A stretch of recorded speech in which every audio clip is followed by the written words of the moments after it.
Hey everyone, thanks for tuning in. Steven here with Team Euphoric, and this is day 11 of the 80 Days to Your Dream Body course. Today's protein source is going to be chicken drumsticks, and today's a back training workout. And the theme for day 11 is exercise selection. So, right now, I'm going to be explaining various factors that are going to dictate which exercises you decide to incorporate into your program. Now, let's get started.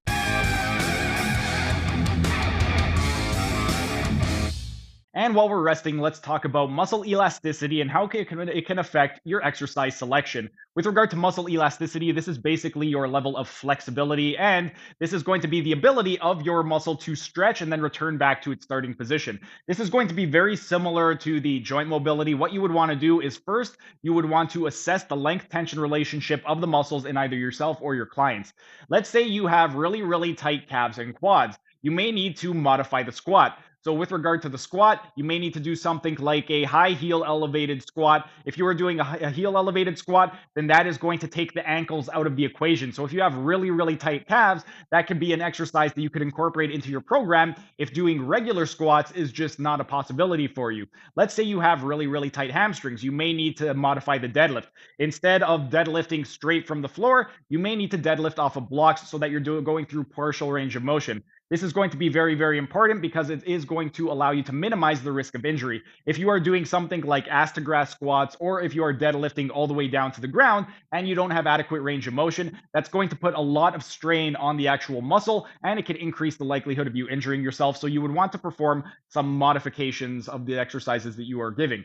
The other thing, let's say you have tight pecs. We mentioned this earlier, but you would want to modify something like the bench press to do something like a board bench press. So you would place some blocks in between the chest and just lower it to that level. The way that you would determine what your proper bench press depth is you would just get a dowel rod or a broomstick handle and you would bring it as close to the chest as you can. And then as low as you can get that bar, that would be the level that you would want to bench press to.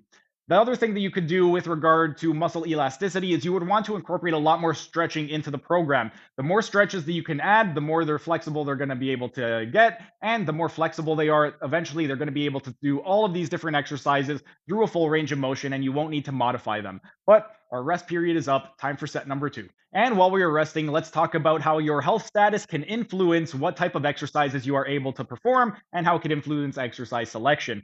When we say health status, we are referring to your current physical and medical conditions. Let's say you have low back pain. With regard to low back pain, you may want to incorporate exercises such as bracing techniques. That way we can get them to stabilize the spine because one of the reasons that many people have low back pain is that they don't know how to brace properly. So by teaching them how to brace during exercises like the squat, the bench press, the deadlift, this can help to minimize the chance that they injure their low back or re-injure their low back. Next, another thing that we could do for people with low back pain is LDOAs. LDOAs are basically ways that we could actively decompress the spine. It's a combination of active decompression, we're stretching the muscles, strengthening the muscles, and they are absolutely terrific. The LDOAs are one of my go-to methods that I use on my physiotherapy patients, and they have been a lifesaver for hundreds of my patients. So I would highly encourage you to incorporate some LDOAs into your training program if you have any type of low back pain. The other thing too is we would want to incorporate some corrective exercises. If somebody has low back pain, let's say it is due to faulty hip biomechanics, we can incorporate things like straight leg raises so that we can work on improving their hip biomechanics and eventually get them to perform things like squats and deadlifts without having it negatively affect their biomotor abilities their biomechanics. Next, let's say somebody has knee pain. With regard to knee pain, we can incorporate exercises like Poliquin step ups, Peterson step ups. We could also incorporate some proprioception exercises for the knee to help eliminate knee pain. Also, if somebody has had something like recent surgery, we would want to incorporate some rehabilitation exercises. If somebody has something like bursitis, we can incorporate some lymphatic drainage techniques. With regard to lymphatic drainage, I'm going to be taking you through some of these in some later videos, but definitely be out on the lookout for those because those are going to be really, really terrific for anybody with something like bursitis.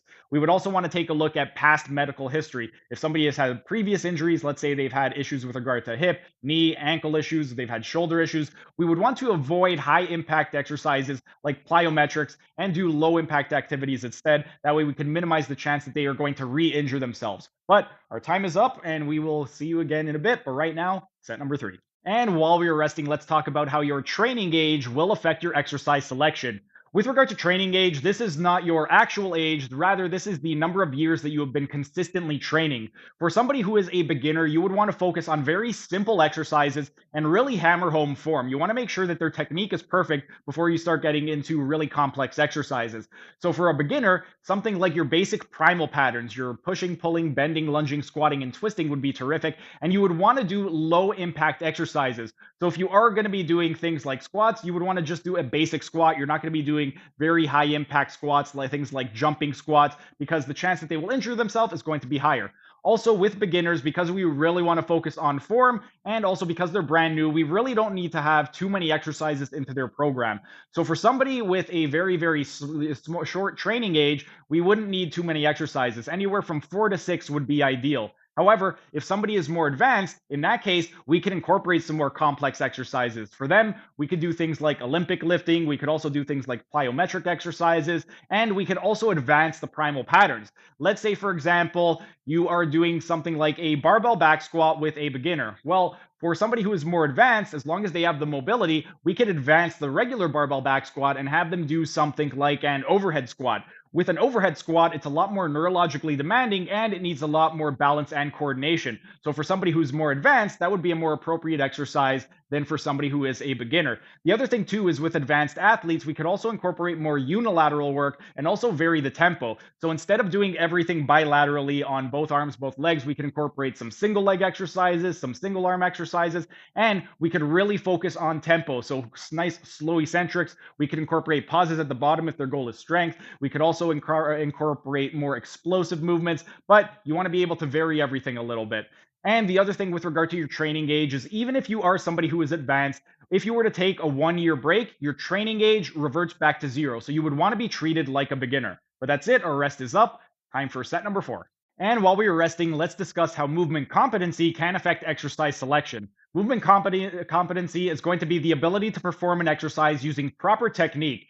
With regard to this is going to be very important because if you have very poor technique, this is going to greatly increase the risk of you injuring yourself. So what you would want to do to determine movement competency on given exercises is perform a thorough movement assessment. And I ended up showing you guys a primal pattern assessment a few days ago, and we ended up testing the overhead squat, the inline lunge, the hip hinging mechanics. So that would be a terrific assessment that you could do on yourself or on your clients to test their movement competency to see which exercises would be beneficial for them.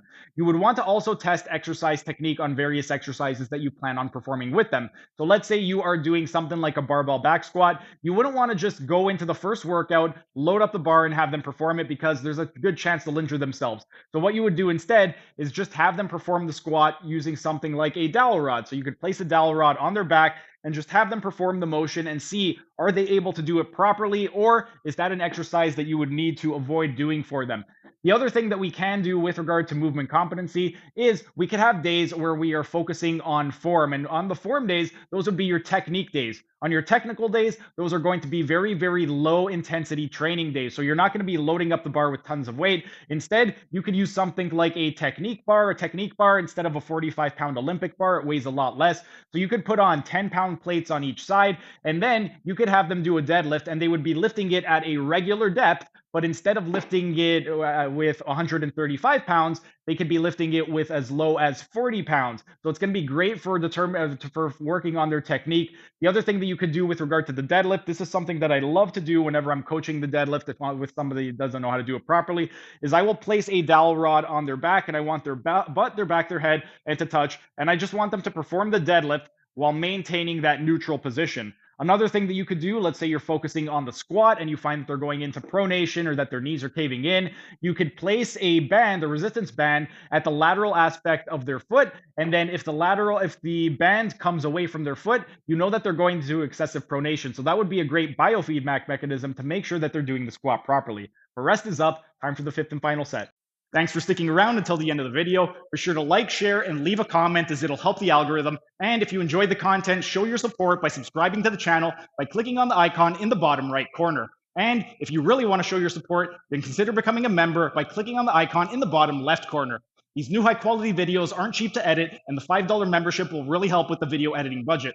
You'll also get access to a ton of exclusive perks like early access to videos and this program design lecture playlist in the top right hand corner. And if you want to learn how to do a one-armed pull-up, then check out the playlist on the top left corner.